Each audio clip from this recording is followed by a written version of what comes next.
solicito do senhor primeiro secretário que proceda a chamada do primeiro cidadão inscrito que poderá usar da palavra pelo prazo de 20 minutos, prorrogáveis até a metade deste prazo, mediante requerimento aprovado por esta presidência. Senhor presidente, faça a chamada do senhor André Luiz França para ter a sua fala no plenário.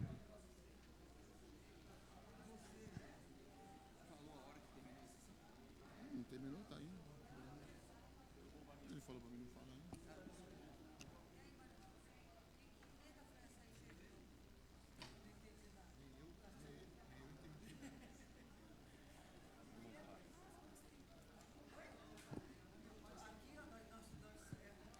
Uma boa noite aos senhores vereadores que se encontram na casa, ao pessoal que está assistindo em casa, às pessoas que ainda se encontram aqui. Em primeiro lugar, queria parabenizar os vereadores, que é muito bonito ver a casa cheia, né? Afinal de contas, estão os 19 vereadores que estão aqui. E se você pensar bem, 19, que é 9 mais 1, dá 10. Essa casa pode ter uma avaliação dos munícipes de nota 10. 19 mais 1 dá 10. Basta a ação de todos vocês. O que me traz aqui é o assunto Sabesp, que embora esse assunto pareça seja cansativo no ouvido de todo mundo, é um problema que persiste, não é um problema que se sanou. Ele simplesmente foi feito uma espécie de maquiagem, porque nós ficamos 3 dias sem água, e agora eles mandaram um fio d'água, e eu costumo dizer o seguinte, que se você deixar uma pessoa 3 dias sem comer, ela vai ficar feliz quando receber pão seco, casca de pão. Então, o que a Sabesp vem fazendo? Eu fiz uma denúncia aqui nessa casa no dia 15/10/2024. Isso foi lido em sessão pelo vereador Sérgio Santa Cruz. Não estavam todos presentes, mas foi lido em sessão. E a denúncia era sobre a falta de pressão adequada e o pedido de verificação mediante uma obra realizada em Vicente de Carvalho por uma empresa chamada Cobrap. Foi encaminhado à Comissão de Fiscalização e Controle e eu não obtive nenhuma resposta, nenhuma posição. Eu refiz essa mesma denúncia no dia 25/2/2025. O vereador Vaguinho leu, pediu encaminhamento, foi pedido encaminhamento à Comissão de Fiscalização e Controle e, novamente, nenhuma posição me foi dada a respeito. No dia 1/4, aí foi feita um anexo à denúncia, quando eu citei a NBR 12218, que foi lido também pelo vereador Vaguinho, onde o vereador Sérgio Santa Cruz acabou se pronunciando e chamou, pelo menos dessa vez, chamou a atenção de alguém. Do dia 1/4 até agora, nenhuma posição novamente me foi dada. Próximo a essa data dessa denúncia, eu cheguei a bater na porta de vários vereadores e eu tenho que fazer justiça que o único vereador que me chamou para pedir explicação sobre o assunto foi o vereador Edilson Dias, que me levou até a Sabesp para conversar com os 2 engenheiros responsáveis pelo Guarujá, o engenheiro Josué e o engenheiro Hélio. A questão de a falta de água da minha denúncia que eu coloco, e é bom deixar bem explicado, que precisa se dividir os problemas da água que a gente tem aqui no Guarujá. A gente sabe, quem mora aqui há muito tempo, sabe que a gente passa por um problema de falta d'água toda temporada. Isso é de muito tempo, isso não é de agora. E esse problema que a gente tem passado agora é um outro problema, não é o problema da alta temporada. Na alta temporada, a falta d'água e racionamento de água, ele vem porque a população chega a quadruplicar. Esse problema que nós passamos hoje, do fio d'água, é um problema que perdura por mais de 1 ano. Coincidentemente, essa obra, e o pessoal que está em casa precisa saber disso, a obra que foi realizada lá em Vicente de Carvalho, que prejudicou, inclusive o atraso da obra prejudicou o comércio de Vicente de Carvalho, foi uma obra realizada pela empresa Cobrap, oferecendo a todo mundo que, olha, vai ser uma melhoria para o abastecimento. Nessa mesma obra foram instalados redutores de pressão.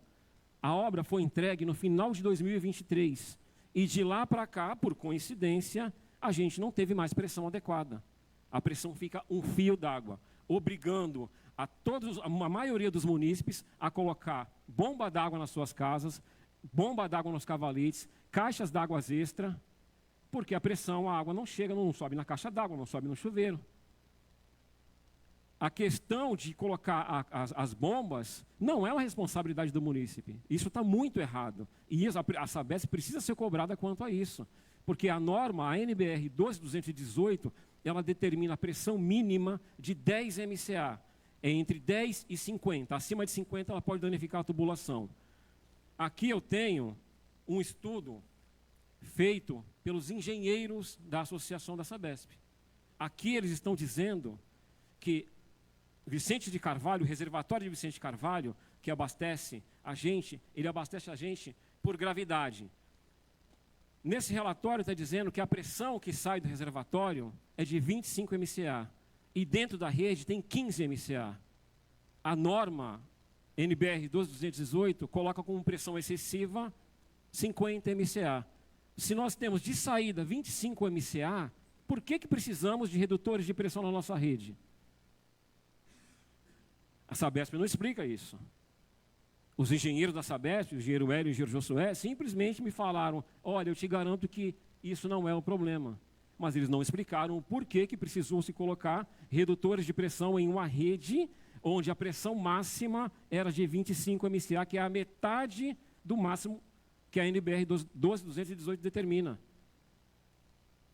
Isso não pode ser deixado de lado. É preciso ser cobrada, saber se precisa ser cobrada, mas de forma mais técnica. Porque nós tivemos aqui, ó, a questão, entre o dia 3 e 4 de abril, a questão da falta d'água, que ficaram 3 dias sem água.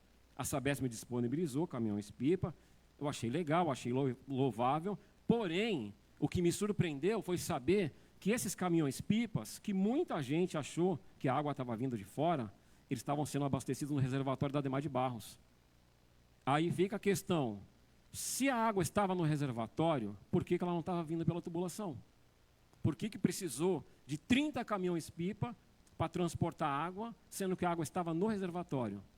E por mais que alguém me fale que, olha, o reservatório de Vicente de Carvalho é separado da Ademar de Barros, é verdade. Mas os dois recebem água da ETA Jurubatuba. Aí fica a segunda pergunta, por que a água saiu da ETA Jurubatuba, foi até o reservatório da Ademar de Barros e não foi para Vicente de Carvalho? Não houve explicação alguma da Sabesp quanto a isso. Simplesmente se passa batido, se faz um vídeo, depois da reunião com os nobres vereadores, com o prefeito e com os membros da Sabesp, a água voltou a jorrar. Eu não sei aonde que ela voltou a jorrar. Em algum lugar jorrou porque eu vi o vídeo na televisão. Menos na minha casa, menos no meu bairro. Então não é uma questão de simples problema, é uma questão que eu acho que não só a população, mas muitos dos senhores vereadores estão sendo enganados. Porque chega às explicações que não têm o menor cabimento, não se justificam, ou a falta de explicações, no mínimo aceitáveis. O vereador Edilson Dias estava comigo na reunião com o engenheiro Josué e o engenheiro Hélio, e não foi dado nenhuma explicação aceitável. Simplesmente eles só garantem que aquilo não tem nada a ver com o problema que nós estamos passando. Mas não é muita coincidência a gente começar a passar esse problema do fio d'água justamente após a entrega dessa obra. É falar, e o que tem ficar com o fio d'água? As pessoas estão se adaptando. Dentro desse 1 ano, eu fiz uma estimativa, que agora a Sabesp responde, eu acho legal, está fazendo reservatório para 10 milhões de litros no Morrinhos. É bem legal. Isso pode ajudar no problema que a gente tem na alta temporada. Mas, coincidentemente, se a gente for analisar nesse problema de mais de 1 ano, se 10 mil pessoas colocaram caixas d'água extra de 1.000 litros nas suas casas, que eu acho que foi mais, e sistema de bombeamento particular, 10 mil pessoas, se fizeram isso, já dá o reservatório do Morrinhos. Então, as pessoas já construíram nas suas casas um reservatório que está maior do que o reservatório que está sendo feito por milhões no Morrinhos. A Sabesp está obrigando as pessoas a fazerem isso. Só que quem vai arcar com a conta de luz, que chega elevada por causa da bomba. Quem socorre as pessoas, como uma vizinha minha, que é a dona Carminha, que num domingo veio me pedir socorro, porque ela tem um sistema da caixa d'água terra e tem um sistema da bomba. Só que a bomba dela deu problema. E ela chegou na minha casa quase chorando, pedindo socorro, porque ela não tinha o que fazer, e ela não tem força para carregar balde d'água. Então não é um problema simples. É um problema que precisa ser cobrado, precisa ser solucionado. Eu fiz essa mesma denúncia na Alesp. Eles demoraram 30 dias para me dar uma resposta, mas me deram uma resposta. Não aceitavam, mas me deram uma resposta. E eu liguei lá e o ouvidor me falou uma coisa, que foi o seguinte, ele falou assim, só tem você reclamando? Nenhum vereador da sua cidade está reclamando. Foi isso que ele me falou. Que nenhum vereador da minha cidade estava reclamando. Aí fica essa questão. Uma das justificativas da Sabesp sobre a falta de pressão adequada nas torneiras, antes das chuvas, era a estiagem, era a falta de chuva. E agora com as chuvas, qual é a explicação? Porque a falta de pressão continua. A falta de pressão continua na maioria dos bairros. As pessoas se habituaram e estão acostumando com isso, porque eu pergunto à pessoa, como é que está na tua casa? A pessoa fala, não, está normal, eu tenho bomba. Então, o normal agora é ter bomba nas suas casas, quando existe uma norma que determina a pressão mínima de 10 MCA, que são 10 metros de coluna d'água, seria uma pressão de água para subir no segundo andar? Será que a Sabesp não consegue cumprir essa norma mínima de 10 MCA? E explicar por que instalou redutores de pressão em uma rede que não tinha pressão excessiva? Aí fica a questão, será que esses redutores de pressão não foram colocados porque essa obra da Cobrap, no site da empresa está escrito Projeto Perdas Guarujá Vicente de Carvalho. Está dentro desse projeto de diminuição de perdas. Então fica a questão, para um modo simples para todo mundo entender. Se a gente tinha aqui 40% de perda. O que são as perdas? São vazamentos entre o reservatório e a casa e as residências. Para diminuir esses vazamentos, o que tem que se fazer é sanar os vazamentos. Ou você pode fazer o seguinte, se você tiver uma mangueira na sua casa, e essa mangueira está furada e tem muita pressão, vaza muita água. Se você diminuir a pressão, vaza menos ou nem vaza água. Então, o meu ponto de vista é que a Sabesp escolheu esse modo para diminuir as perdas. Porque essa obra foi patrocinada, foi financiada, uma obra de 34,9 milhões, essa obra lá de Vicente Carvalho. Foi patrocinada por um consórcio japonês chamado JICA ou JICA. Mas só que eles precisam cumprir metas. Nenhum consórcio internacional vai simplesmente liberar quase 35 milhões sem contrapartida de metas. E o meu ponto de vista é que, mediante esse